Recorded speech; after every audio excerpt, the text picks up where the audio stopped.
Nelson Mandela is a Marxist. He wrote the book How to Be a Good Communist, which was entered into testimony at his trial. The man is a humanist on every level. He has pushed through legalization of abortion, pornography, homosexual relationships. He put into the Constitution protection for sexual preferences. The first constitution in the world, I believe, to actually, in the Constitution itself, entrench privileges for perverts. Nelson Mandela has put forward so many things trying to legalize prostitution. He's a radical liberal and a humanist of note. And we've challenged him, and I spent an hour discussing these very matters with him when he was president, and he summoned me to his home because I just marched 30,000 people outside his offices to protest his pagan policies.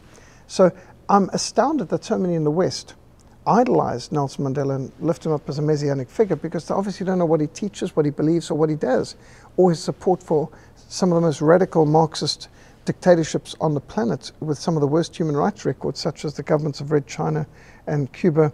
And he has supported these dictators wholeheartedly and received them to South Africa with the greatest honors.